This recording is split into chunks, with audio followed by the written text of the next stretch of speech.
આગળનો પ્રશ્ન છે કેટલીક થર્મોડાયનેમિક્સ પ્રક્રિયાઓ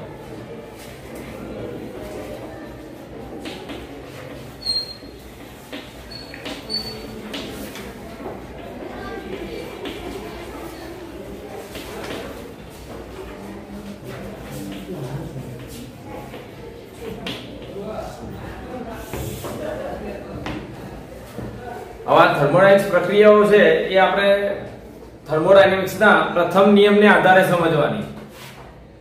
હું થર્મોડાયનેમિક્સનો પ્રથમ નિયમ ફરીથી એકવાર રિપીટ કરી દઉં, પછી આ જે થર્મોડાયનેમિક્સ પ્રક્રિયાઓ છે એના વિશે આપણે સમજીશું. તો થર્મોડાયનેમિક્સનો પ્રથમ નિયમ સમજવા માટે ફરીથી એકવાર હું અહીંયા એક નળાકાર પાત્ર લઈ લઉં છું. આ નળાકાર પાત્રની અંદર પૂરતી ઓછી ઘનતાવાળો વાયુ ભરેલો છે, જેને આપણે થર્મોડાયનેમિક્સ તંત્ર કહીએ છીએ. બરોબર ને? આ આપણું થર્મોડાયનેમિક્સ તંત્ર થઈ ગયું.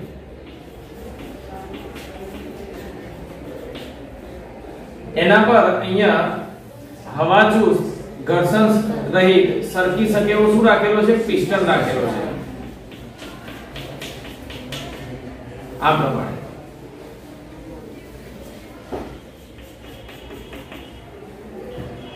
અને નીચેથી અહીંયા આ જે તળિયું છે સુવાહક હોય, આ નળાકારનું તળિયું સુવાહક રાખવામાં આવે અને નીચેથી બર્નર વડે શું કરવામાં આવે છે? અહીંયા ઉષ્મા આપવામાં આવે.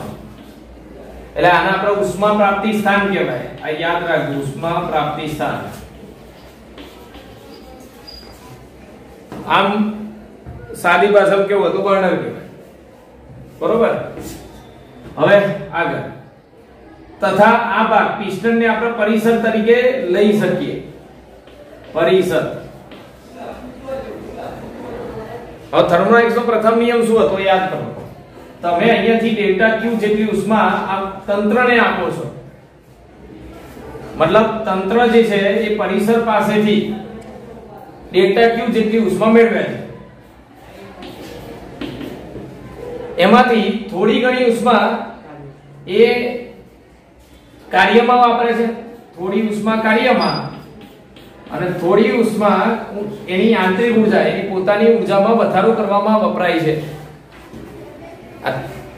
જે તમે અહીંયાથી ઉષ્મા આપી એમાંથી થોડી ઉષ્મા તંત્ર દ્વારા કાર્યમાં વપરાય અને થોડી ઉષ્મા ઊર્જા એ એની આંતરિક ઊર્જામાં વધારવામાં વપરાય. અને આ જે સૂત્ર આવ્યું એને આપણે શું કહીએ છીએ? થર્મોડાયનેમિક્સનો પ્રથમ નિયમ.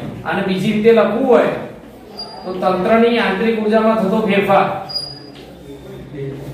કેટલો થાય? તો જે ઉષ્મા તમે આપી હોય એમાં કાર્ય કરવામાં જે વપરાય એના સિવાયની ઉષ્મા જે તમે આપી એમાંથી કાર્ય કરવામાં વપરાય એ બાદ કરી દો, તો બાકીની તંત્ર પાસે એમને વધી એ શું કરશે? એની આંતરિક ઊર્જામાં વધારો કરશે. એટલે આ થર્મોડાયનેમિક્સનો પ્રથમ નિયમ થઈ ગયો. થર્મોડાયનેમિક્સનો પ્રથમ નિયમ. ચલો હવે શરૂઆત કરીએ. પહેલી પ્રક્રિયા છે સમકદ પ્રક્રિયા.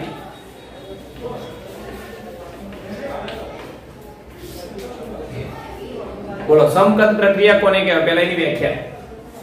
જે પ્રક્રિયા દરમિયાન તંત્રનું કદ અચળ રહેતું હોય, જે થર્મોડાયનેમિક્સ પ્રક્રિયા દરમિયાન તંત્રનું કદ અચળ રહેતું હોય તે પ્રક્રિયાને સમકદ પ્રક્રિયા કહે છે. બરોબર? હવે જો બીજી થર્મોડાયનેમિક્સ પ્રક્રિયા છે સમદાબ પ્રક્રિયા. સમદાબ પ્રક્રિયા. હવે વ્યાખ્યા શું થાય? આનું નામ પરથી તમને ખબર પડી જાય. અહીંયા જે થર્મોડાયનેમિક્સ પ્રક્રિયા દરમિયાન દબાણ અચળ રહેતું હોય, અહીંયાથી જે દબાણ લાગે છે ને એ અચળ રહેવું છે. આમાં વધારો ઘટાડો નહીં કરવાનો. ટૂંકમાં એવું કહેવાય પિસ્ટનનું વજન, તંત્ર પર જે વજન છે એટલું ને એટલું છે, એમાં કોઈ ફેરફાર ના થાય. તમે ઉપર વજન આપીને ધકેલતા ના હો, ઉપર જુદા જુદા વજન મૂકીને એના અંદર ધકેલતા એવું નહીં. અહીંયાથી જે દબાણ લાગુ પડે છે એટલું ને એટલું રહેવું પડે જોઈએ. એટલે અહીંયા જો સમદાબ પ્રક્રિયા કોને કહેવાય? જે થર્મોડાયનેમિક્સ પ્રક્રિયા દરમિયાન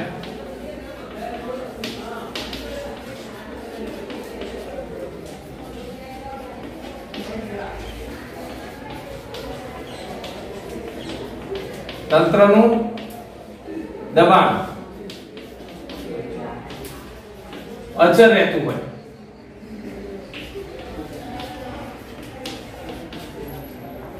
તેવી પ્રક્રિયાને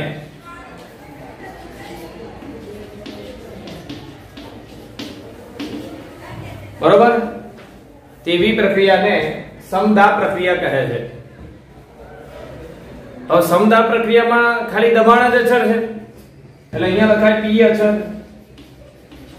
અને માટે કાર્ય શું થાય થર્મોડાયનેમિક્સ કાર્ય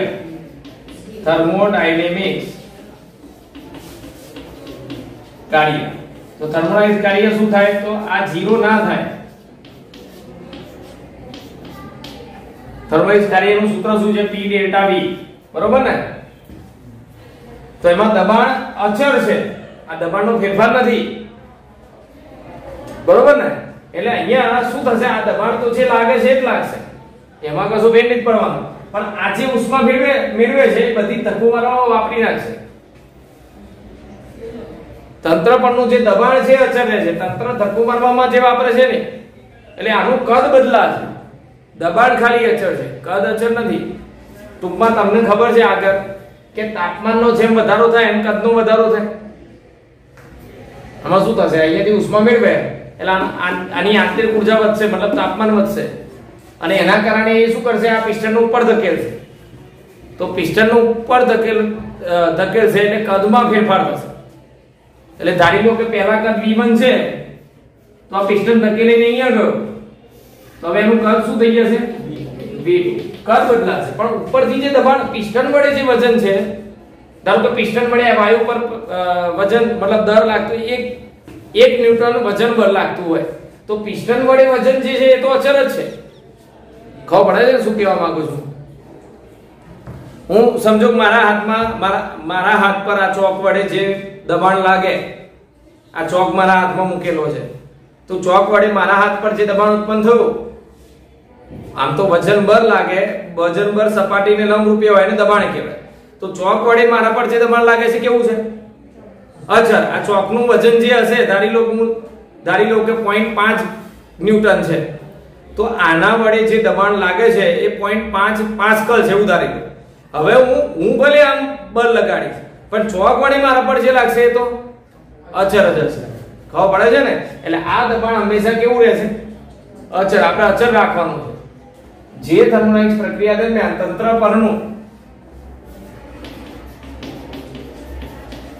દબાણ અચર રહેતું હોય તેવી પ્રક્રિયાને સમદાબ પ્રક્રિયા કહે છે। દબાણ અચર પણ કદ બદલાય છે કદ શું બદલાય છે જુઓ તો અંતિમ માઈનસ પ્રારંભિક ડેલ્ટા V એટલે તફાવત બાદબાકી પહેલા કદ કેટલું હતું V1 પછી કેટલું થયું તો V2 V1 તો આનો મતલબ શું થયો બોલો હવે તો થર્મોડાયનેમિક્સના પ્રથમ નિયમ પરથી શું લખાય થર્મોડાયનેમિક્સના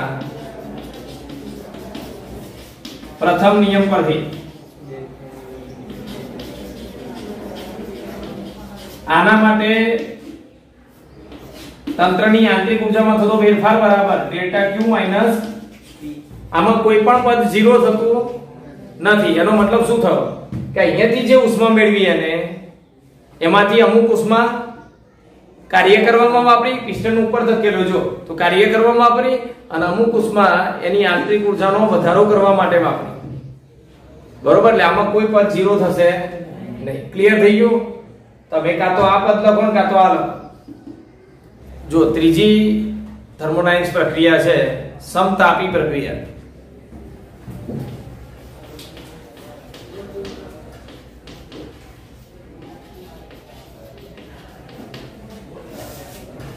और समतापी प्रक्रिया कोने कहेवाय तो जे थर्मोडायनेमिक्स प्रक्रिया दरमियान तंत्रનું તાપમાન અચર રહેતું હોય આવી પ્રક્રિયાને સમતાપી પ્રક્રિયા કહે છે બરોબર। આના પરથી તમે સરળતાથી વ્યાખ્યા આપી શકો જે થર્મોડાયનેમિક્સ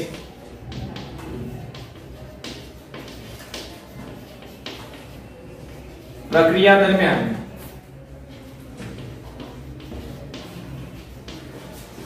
તંત્રનું તાપમાન અચર રહેતું હોય તો તેવી પ્રક્રિયાને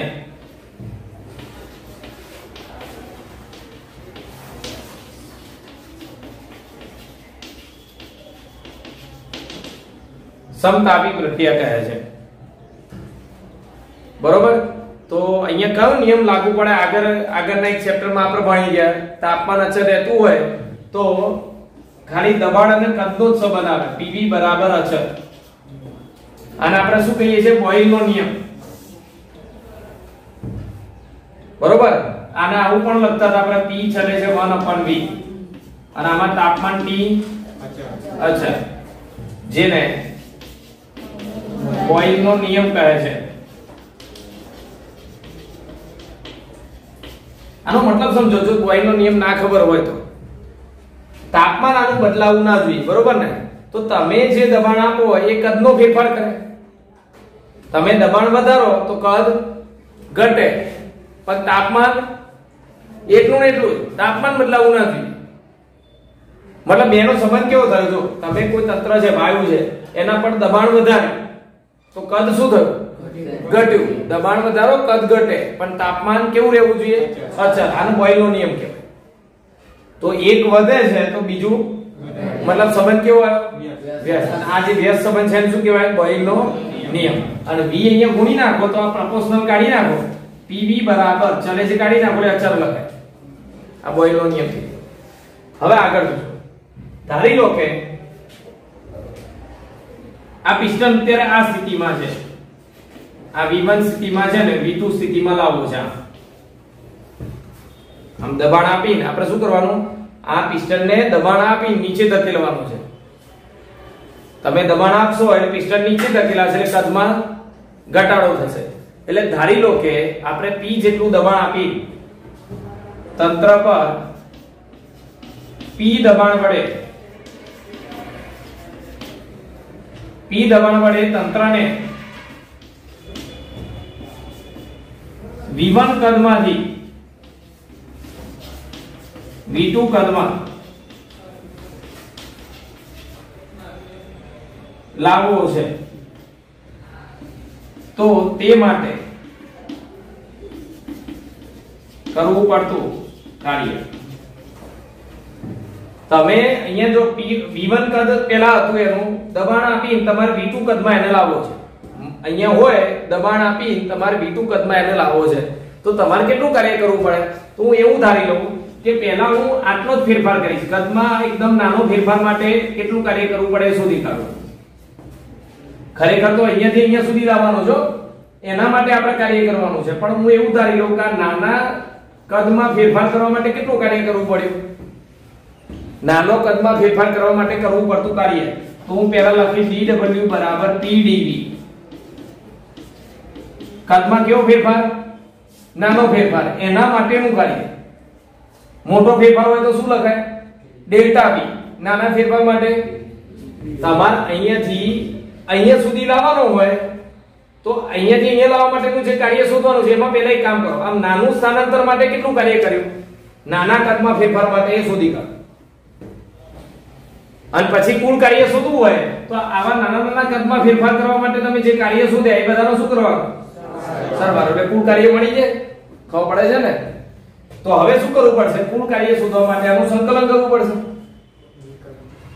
બરોબર ને? આ કુલ કાર્ય, આ નાનું કાર્ય થયું, કુલ કાર્ય શોધવું હોય તો તમારે સરવાળો કરવો પડે. સરવાળો મતલબ સંકલન લેવું પડે.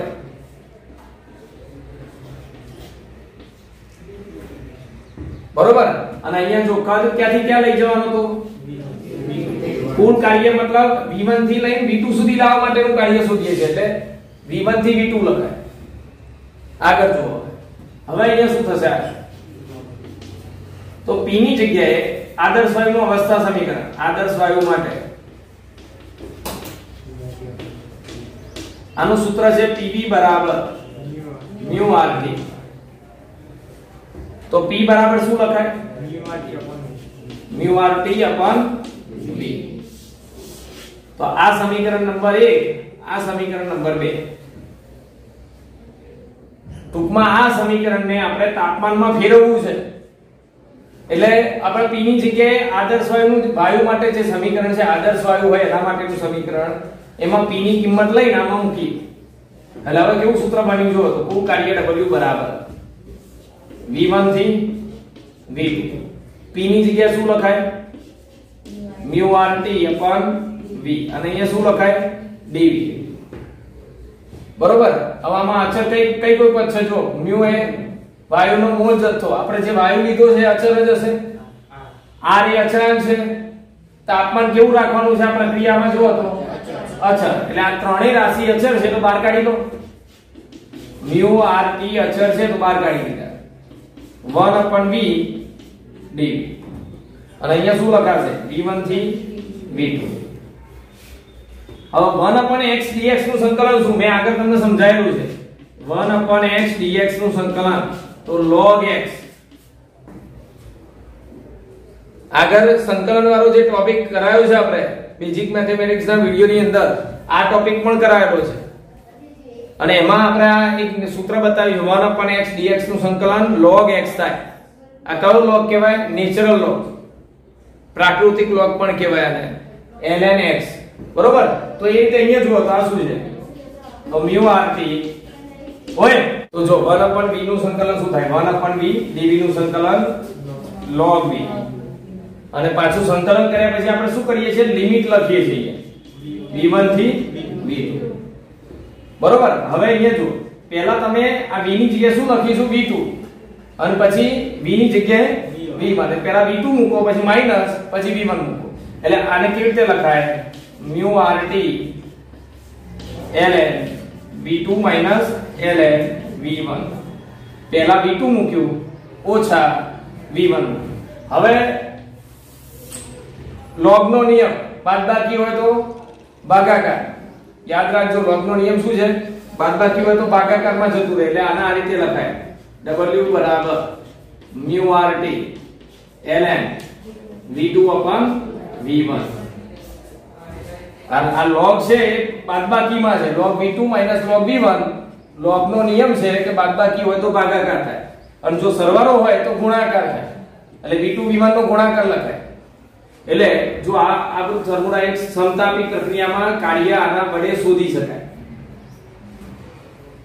ક્લિયર થઈ ગયો ફરીથી એકવાર ધ્યાનથી જો પછી હજુ એક ફેરફાર છે એ પણ હું બતાવીશ તમને પહેલા સમતાપી પ્રક્રિયા કોને કહેવાય તો જે પ્રક્રિયા દરમિયાન તંત્રનું તાપમાન અચળ રહેતું હોય તેવી પ્રક્રિયાને સમતાપી પ્રક્રિયા કહે છે હવે સમતાપી પ્રક્રિયા દરમિયાન જો દબાણના કદનો સંબંધ કેવો તાપમાન તો અચળ છે તો દબાણ કદનો સંબંધ કેવો દબાણ વધારો તો કદમાં ઘટાડો થાય મતલબ બંને કેવો સંબંધ ધરાવે છે વ્યસ્ત એટલે p ચલે છે 1 upon v લખાય બરોબર અને આને આપણે શું કહીએ છીએ બોયલ નો નિયમ બીજી રીતે લખો તો આ રીતે પણ લખાય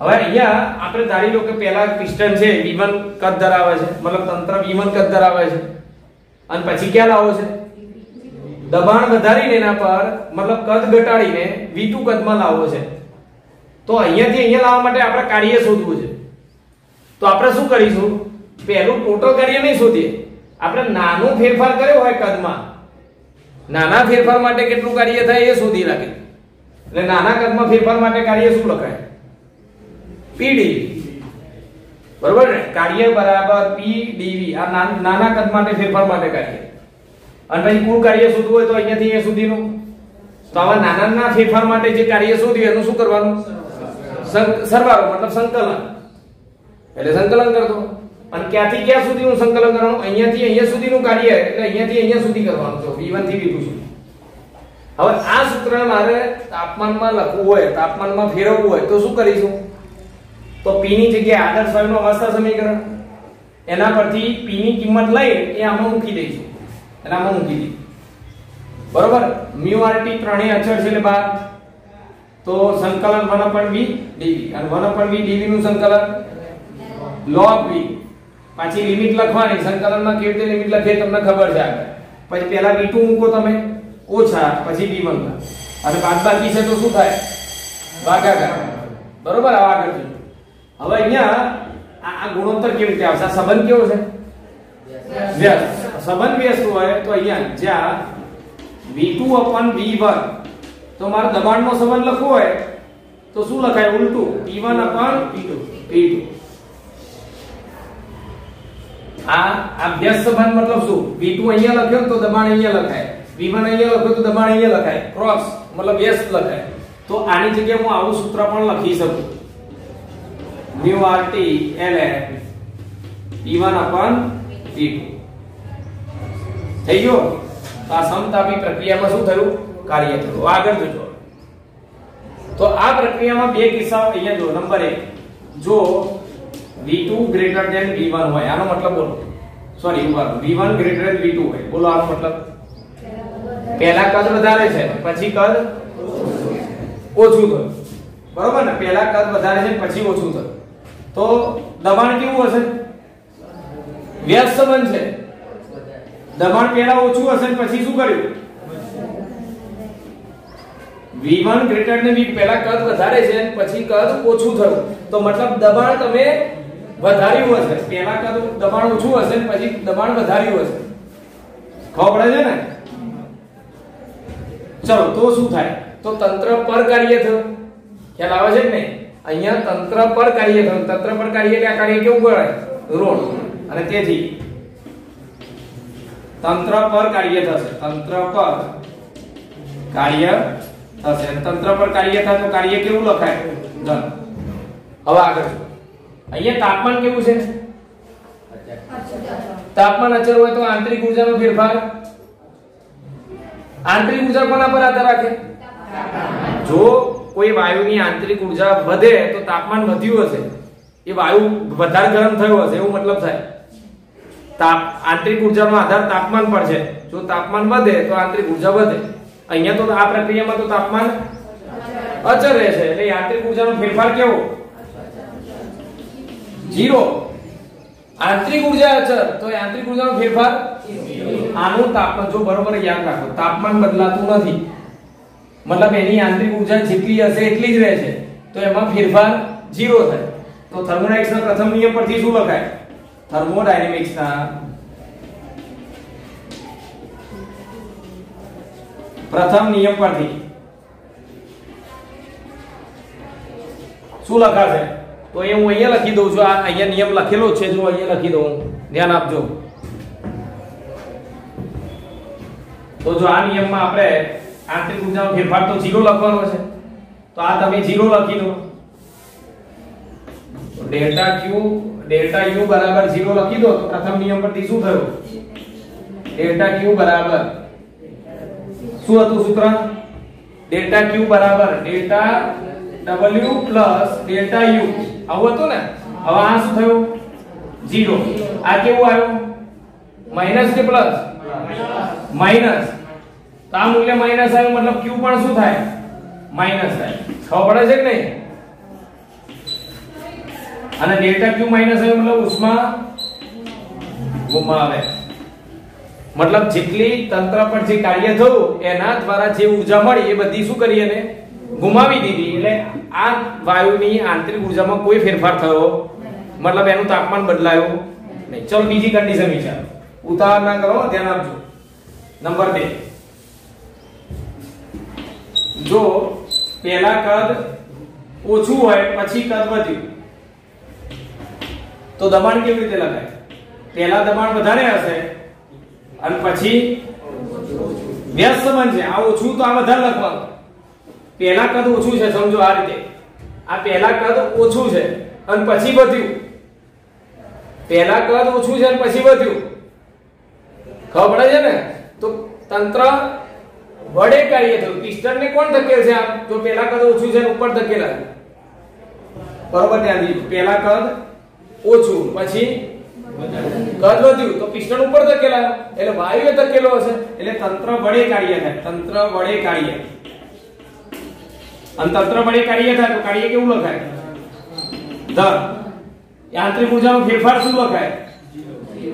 કાકા તાપમાન સમતાપી પ્રક્રિયામાં તાપમાન તંત્રનું અચળ એટલે આંતરિક ઊર્જા અચળ, એટલે આંતરિક ઊર્જાનો ફેરફાર થાય ને. યાદ રાખજો બરોબર. તો થર્મોડાયનેમિક્સના પ્રથમ નિયમ પરથી શું લખાય છે? બોલો.